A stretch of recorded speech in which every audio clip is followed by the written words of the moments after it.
할렐루야. 부활절은 한 주 지났지만 그래도 우리 한 번 더 이렇게 인사하겠습니다. 주님이 부활하셨습니다.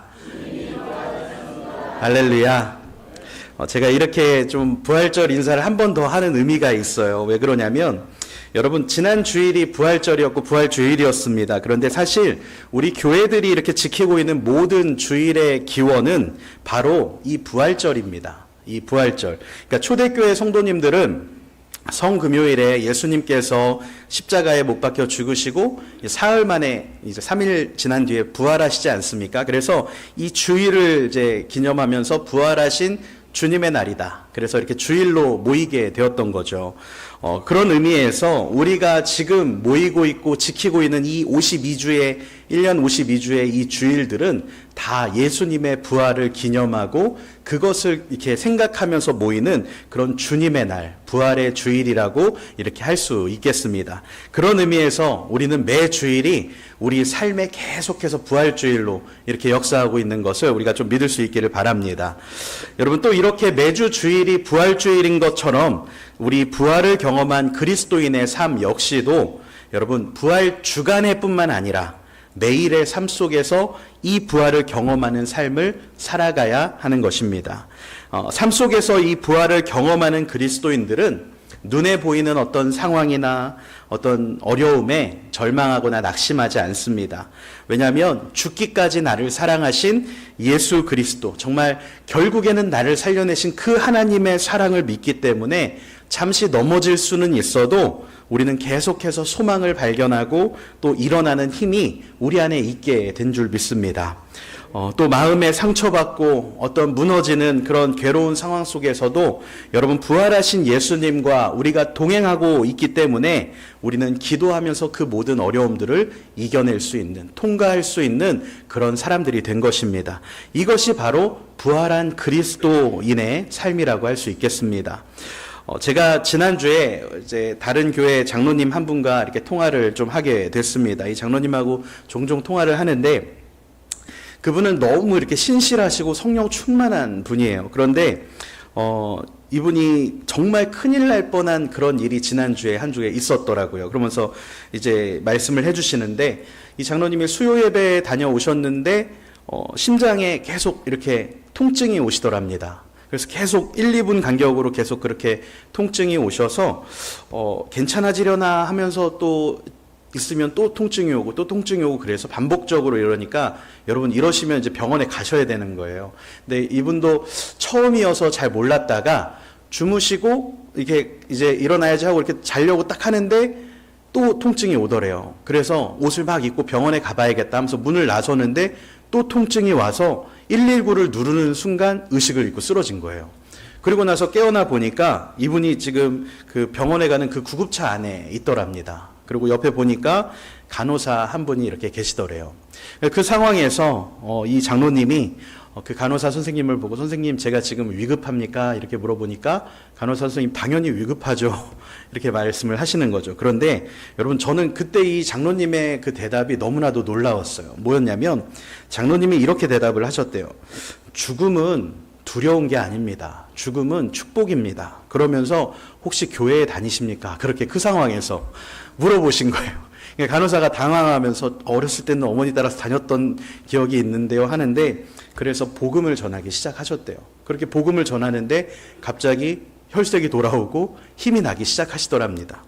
근데 제가 참 그 이야기를 들으면서 엄청난 도전과 감동이 제 안에 있었거든요. 그리고 오늘 말씀을 준비하는데 딱 그 장로님이 생각이 나더라고요. 여러분 부활을 경험한 그리스도인의 삶이 무엇이겠습니까? 죽음조차도 두려워하지 않는, 어차피 이 죽음을 이길 것을 알기 때문에 그 죽음을 이겨낸 사람들의 삶, 여러분 이것이 바로 부활의 능력을 경험한 사람의 삶 아니겠습니까? 사랑하는 여러분, 죽음조차 두렵지 않다면 그 인생에서 무엇이 문제될 것이 있겠습니까? 내 삶을 가장 누르고 정말 두렵게 할 수 있는 그 죽음조차 두렵지 않다면 여러분 이것이 바로 부활의 주님이 주시는 능력의 삶인 줄 믿습니다. 이렇게 저와 여러분들, 우리 그리스도인들의 삶은 이미 죽음까지도 이겨낸 부활을 경험하는, 부활의 능력을 우리의 삶 속에서 계속해서 살아내는 그런 삶이어야 하는 것이죠. 오늘 본문 말씀을 살펴보면서 우리가 이 부활한 그리스도의 삶을 누리기 위해서 계속해서 우리가 이 부활절 이후에도 해나가야 하는 두 가지를 좀 나눠보려고 하는데요. 먼저 첫 번째로, 여러분, 우리 부활을 경험한 우리들은요, 죄 아래 살아가던 나의 옛 모습을 계속해서 벗어버리는 그런 삶을 살아야 합니다. 우리 본문 22절 말씀을 같이 한번 좀 읽어보도록 하겠습니다. 본문 22절 함께 읽겠습니다. 너희는 유혹의 욕심을 따라 썩어져가는 구습을 따르는 옛 사람을 벗어버리고. 아멘. 사실 부활이 있기 위해서는요, 먼저 이렇게 선행되어져야 되는 그런 일이 있습니다. 반드시 선행되어져야 하는 것. 그것은 바로 죽어짐이라고 할 수 있겠습니다. 십자가의 죽음 이후에 부활이 있었던 것처럼 먼저 죽어져야 다시 살아나는 부활을 경험할 수 있는 것이죠. 사도 바울은 골로새서 3장 5절에서도 이와 비슷한 말씀을 합니다. 죄송합니다. 골로새서 3장 5절 말씀에 보면 바울이 이렇게 말을 해요.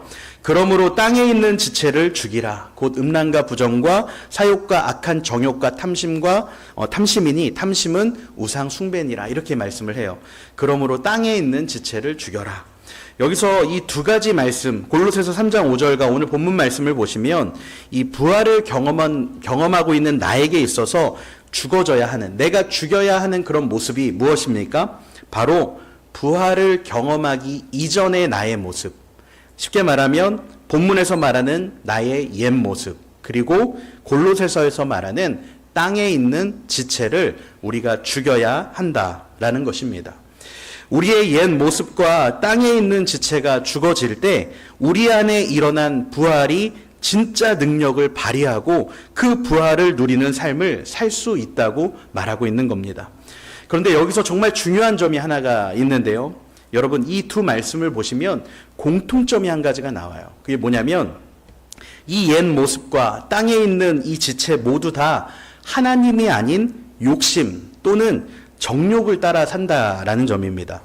말씀해 보시면 오늘 본문에서 옛 모습은 유혹의 욕심을 따른다 이렇게 말하고요. 골로새서 3장 5절은 땅에 있는 지체는 악한 정욕을 따른다 이렇게 돼 있어요. 근데 원어로 보면 이 욕심과 정욕이 모두 다 같은 단어입니다. 에피디미아라는 그 같은 단어로 쓰여 있어요. 그리고 이 에피디미아라는 본래 이 단어의 뜻은 욕망하는 것, 또 사모하는 것이라는 의미가 있습니다.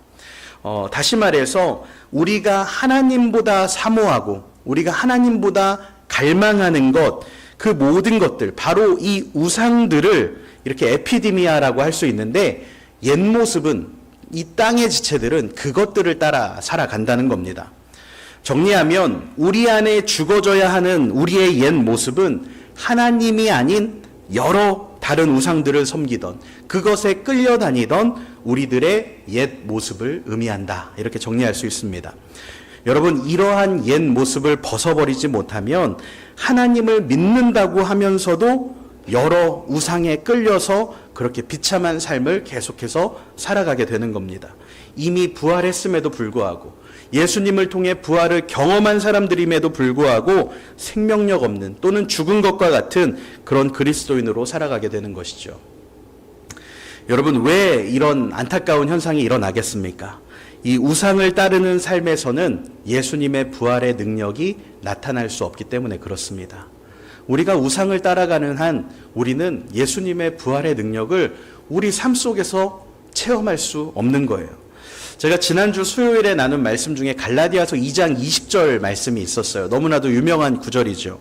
내가 그리스도와 함께 십자가에 못 박혔나니 그런즉 이제 이제는 내가 사는 것이 아니요 오직 내 안에 그리스도께서 사시는 것이라. 이제 내가 육체 가운데 사는 것은 나를 사랑하사 나를 위하여 자기 자신을 버리신 하나님의 아들을 믿는 믿음 안에서 사는 것이라. 아멘. 여러분, 제가 이 말씀을 나누면서 우리 그리스도인들은 예수님이 십자가에 못 박히실 때 과거의 내 모습은 이미 십자가에 같이 못 박힌 사람들이라고 그렇게 설명을 드렸어요. 예수님이 십자가에 못 박히실 때 과거에 나는 같이 십자가에 못 박혀 죽었기 때문에 이미 그 과거에 나는 죽은 사람입니다. 여러분, 이 말씀이 어떤 의미입니까?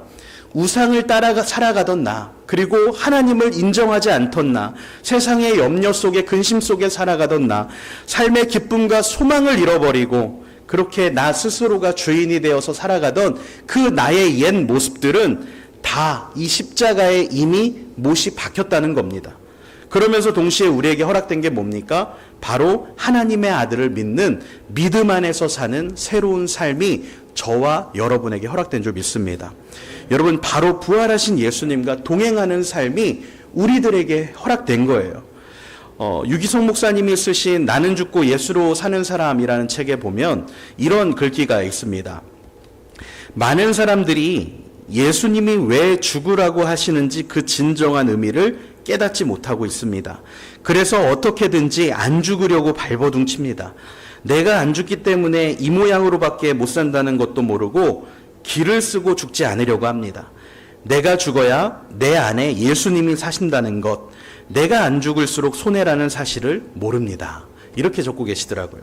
제가 참 이 글귀를 읽으면서 많이 동의가 됐어요. 여러분, 내 안에 나의 옛 모습들을 죽여야 부활하신 예수님이 내 안에 사실 수 있습니다. 다시 한번 말씀드릴게요.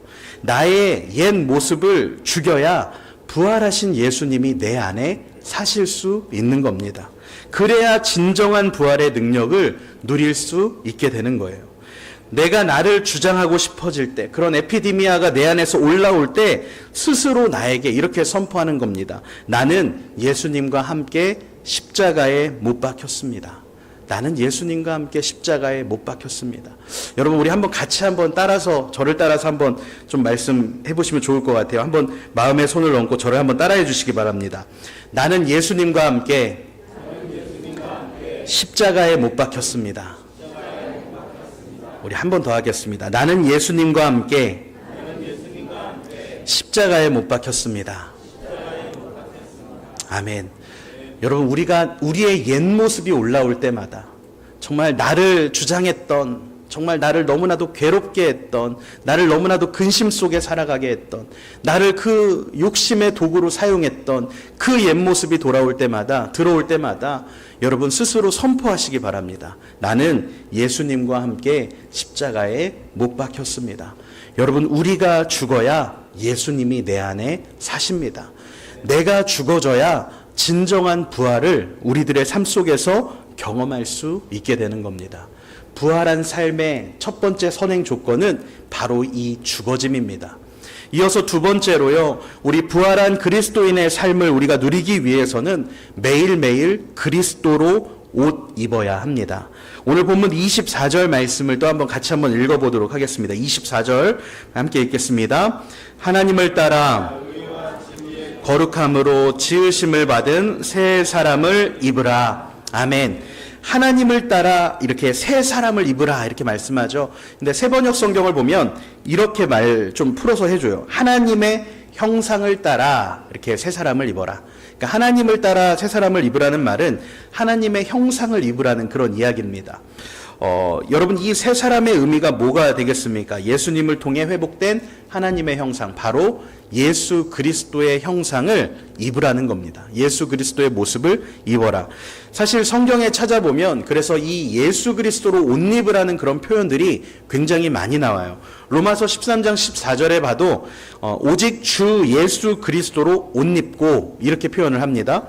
또 갈라디아서 3장 27절 말씀에도 보면 세례를 받은 자는 그리스도로 옷 입었느니라 이런 표현들이 나옵니다. 주님은 옛 모습을 죽인 우리들에게 이제는 예수 그리스도로 새 사람의 옷을 입으라고 말씀하고 있습니다. 여러분, 매일매일 이 예수 그리스도의 옷을 입는 삶이란 어떤 삶이겠습니까? 여러분, 예수님을 이렇게 입는 삶이 어떤 삶일까요? 제가 최근에 참 좋은 묵상이 하나가 있었습니다. 뭐냐면 우리 야구에 빠져있는 이 아들 덕분에 이 야구장에서 그 응원하는 선수들을 많이 보게 됐어요. 선수가 아니죠. 야구장에서 응원하는 야구 팬들을 많이 보게 됐는데, 여러분, 이 야구 팬들을 보면 그 자신이 좋아하는 팀이나 선수를 응원할 때 그냥 해도 되는데 여러분 꼭 어떻게 합니까? 그 비싼 유니폼을 사서 입고 그 사람 내가 좋아하는 선수의 등번호와 이름을 새기고 그렇게 그걸 꼭 입고 이렇게 응원을 해요. 그렇지 않습니까? 왜 이렇게 유난일까라는 생각도 들지만 여기에 그런 분이 계실 수도 있어서 말씀은 못 드리겠어요. 저희 아들이 그 사람 중에 하나예요. 그런데 사실 그 팀이나 그 사람이 이렇게 유니폼을 이렇게 그 사람의 유니폼을 입는다고 해서 내가 그 팀원이 되는 건 아니에요. 내가 그 사람이 되는 것도 아니에요. 그런데 그 비싼 옷을 일부러 돈 주고 사서 입습니다. 그리고는 응원하러 가는 거예요. 근데 왜 저렇게까지 유니폼을 입을까라고 이렇게 좀 생각을 해보니까 여러분 이유가 하나겠죠. 뭡니까? 진짜로 그 팀과 그 선수가 너무 좋은 거예요. 그 선수가 너무 좋으니까 좋아하면 그 팀과 그 선수로 옷까지 입게 되더라는 거죠. 여러분 우리가 다 그런 마음으로 그렇게 하나가 되어서 야구장에 가서 그렇게 응원하는 사람들 보는 거 아닙니까? 사랑하는 여러분, 예수님으로 옷 입는 삶은 그럼 뭐겠습니까? 예수님을 너무나도 사랑해서 매일 예수님으로 이렇게 옷을 입는 겁니다. 그리고 주님과 한 팀이 되고 주님과 하나 되는 삶을 우리가 살기를 원해서 그렇게 예수 그리스도로 옷 입고 예수님이 좋아서 예수님께서 원하시는 대로 살기로 작정하는 것. 여러분 그것이 매일매일 예수님으로 옷 입는 삶 아니겠습니까? 제가 앞에서 소개한 그 나는 죽고 예수로 사는 사람이라는 책에 보니까 이런 이야기가 좀 나오고 있었어요. 어릴 때 부모님을 잃고 이 고모의 손에서 자란 한 여학생이 있었다고 합니다. 이 여학생은 고모의 손에 이렇게 돌봐지게 됐는데 그 고모도 이제 결혼도 못하고 부모님 잃은 그 조카들을 키우기 위해서 이렇게 같이 살게 되었다고 해요. 근데 어느덧 이 학생이 자라서 이제 고등학생이 된 겁니다. 그리고 친구의 전도로 교회에 가게 되었다 그래요. 그런데 믿음이 생기기 시작하면서 이 여학생의 마음에 계속 불편해지는 게 한 가지가 생겼습니다. 뭐냐면 고모가 계속 이 학생에게 공부를 해야 될 때 그렇게 교회에 가는 것에 대해서 못마땅해서 잔소리를 하고 혼을 내더라는 거죠. 결국에는 반항심이 커져서 고모랑 이렇게 싸우는 일들이 많아지고 그냥 고모 보면 방문 꽝 닫고 들어가기가 일쑤였다고 합니다. 근데 어느 날 이렇게 주일에 예배 가서 예배를 드리는데 그날 목사님이 설교 시간에 딱 그 갈라디아서 2장 20절 말씀, 이제는 내가 산 것이 아니요 오직 내 안에 그리스도께서 사신 것이라 하는 그 말씀을 가지고 말씀을 전하시더래요. 그리고 이 학생의 마음에 딱 이 구절이 와닿기 시작하는 거예요. 이제는 내가 산 것이 아니라 내 안에 그리스도께서 사시는 것이라. 이 학생이 그때 딱 이런 깨달음을 얻었다고 합니다. 내가 고모를 만나니까 안 되는 거구나. 예수님이 내 안에 계시는데 내가 고모를 만나니까 계속해서 싸우는 거구나. 그리고는 내 안에 계신 예수님이 이 고모를 만나주시면 싸우지 않겠다라는 생각이 들더래요. 그래서 이 예배를 마치고 집에 딱 들어가는데 현관문 앞에 섰는데 그냥 또 그런 생각이 드는 거죠. 들어가면 또 고모가 나한테 왜 교회 갔다 왔냐고 뭐라고 할 거고 또 그러면 나는 고모랑 싸우겠구나 하는 생각이 또 들더래요. 그래서 잠시 현관문에서 손잡이를 잡고 이 학생이 기도를 하는 겁니다. 예수님, 제가 고모를 만나면 오늘 또 싸울 것 같습니다. 예수님이 고모를 만나주세요. 내가 아니라 내 안에 계신 예수님이 고모를 만나주세요. 저는 죽었고 예수님이 제 안에 살아계십니다. 이렇게 기도하고 문을 열었다 그래요. 여러분 어떻게 됐을까요? 고모가 역시나 너 교회 갔었지 하면서 바로 야단을 치면서 시작을 하는 거예요. 그런데 정말 이상한 일이 벌어집니다. 이 여학생이 그 학생의 눈에 고모가 그 야단치고 있는 그 무서운 고모의 얼굴이 아니라 어느새 주름지고 이렇게 흰머리가 나 있는, 그렇게 나를 키우다가 이렇게 나이가 들어서 결혼도 못하고 쓸쓸히 늙어가고 있는 그런 고모의 얼굴이 그 눈에 이렇게 들어오더래요. 그래서 고모한테 대들지 않고 조용히 가서 울면서 고모를 그냥 이렇게 안아줬다고 합니다. 그리고 계속 울기 시작하는데 고모도 이 여학생을 안고 같이 서로 이렇게 울기 시작하는데 그 순간 서로 마음이 뜨거워지고 응어리진 것들이 이렇게 풀려나가기 시작했대요. 그리고 그날 고모도 예수님을 영접하게 되고 함께 이렇게 교회에 나가게 됐다는 그런 이야기를 봤습니다. 사랑하는 여러분, 정말로 우리의 삶 속에서 부활을 경험하는 삶, 부활의 능력을 우리가 살아내는 삶이 무엇일까요? 우리가 어떻게 그런 삶을 살 수 있을까요? 우리가 어떻게 우리의 가정을 변화시키고 우리의 일터를 변화시키고 우리의 교회와 우리의 삶의 자리에서 부활의 능력을 살아낼 수 있겠습니까? 여러분, 그런 삶을 살기 원한다면 배우자에 대해서, 자녀에 대해서, 또 우리 교회 성도님들 서로 사이 관계 안에서, 또 부모님께 대해서 여러분, 우리가 먼저는 죽어져야 합니다. 먼저는 내 모습을, 나의 옛 모습들을 죽이는 거예요. 그리고 내 안에 다시 사신 예수 그리스도로 우리가 옷을 입어야 하는 것입니다. 여러분, 예수님의 옷을 입고 내 안에 사신 예수 그리스도의 모습으로 살아갈 때 부활의 능력이 우리의 가정과 교회와 일터 가운데 그 능력을 발휘하게 될 줄로 믿습니다. 오늘 주님께서 우리에게 주시는 말씀이 있습니다. 오늘 본문 22절부터 24절 말씀입니다. 너희는 유혹의 욕심을 따라 썩어져가는 구습을 따르는 옛사람을 벗어버리고 오직 너희의 심령이 새롭게 되어 하나님을 따라 의와 진리의 거룩함으로 지으심을 받은 새 사람을 입으라. 아멘. 오늘 주님께서 우리에게 주시는 말씀입니다.